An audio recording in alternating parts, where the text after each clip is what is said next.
Hey guys, today we're going to talk about the recovery ropes. This ought to be fun.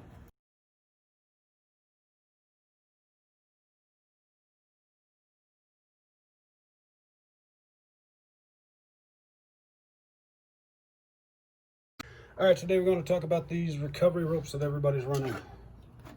They are kind of neat. You can see they run all the way to the back. This one's actually slipped off its trolley. But these things are really neat. But DSM makes, I think it's DSM. Anyway, you should look that up because he makes some really, really nice ones. And you should check his out. But I myself am too poor and too broke, mostly because of this hobby, to be able to afford one of his, so I am forced to make my own. You guys watched, if you go back, if you haven't seen it already, you've watched how I make my own bungee cords. These things are ridiculously easy to make. You can do it yourself for pennies in comparison, and you can make them the exact length that you need. That's what I did here. Realistically, all this is some neon green stretchy bungee cord, a couple of cheap hooks. I think these come in a pack for like $2 for, I think it was 20 of them, so they're fairly cheap, and some heat shrink and some CA glue. Pretty simple stuff. I buy this stuff off of Amazon for next to nothing for so many feet and all of that. You can get it in varying sizes and lengths and all of that. The pulley I'm using in the back I actually made myself. Made it out of a little neoprene spacer. Chucked it up in my drill, used a file and filed it down so that I had a nice lip on the top and a bevel on the bottom so that it would ride up when it's supposed to. Like I said, these things are easy to make. The routing on it is up to you, depends on how you want to route it. I myself just routed it through the bumper mount because I don't have a standard bumper in there. And then I just ran it down by the motor. Between the motor and the transmission seems to be a pretty good spot to put it in. It comes up through the back, around the pulley, and back down to the one in the front.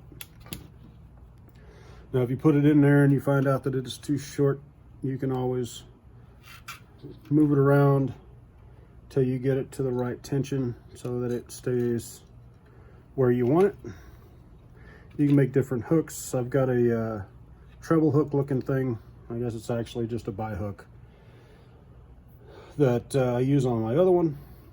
And I make these for a good number of my trucks just because they're so simple and so handy when you want to make that climb, but you're just that little bit short. It's fun when you get a bunch of guys together and you can pull them up the hill when their truck won't make it, which is what happens to me usually. That's why I've got the cord on the front and not on the back. You can make these to run both directions. You can run a shorter one out the back. You just have to find a way to make it weave through and come out the back. I'll show you a video of how this thing works and how well it works and all that stuff right now.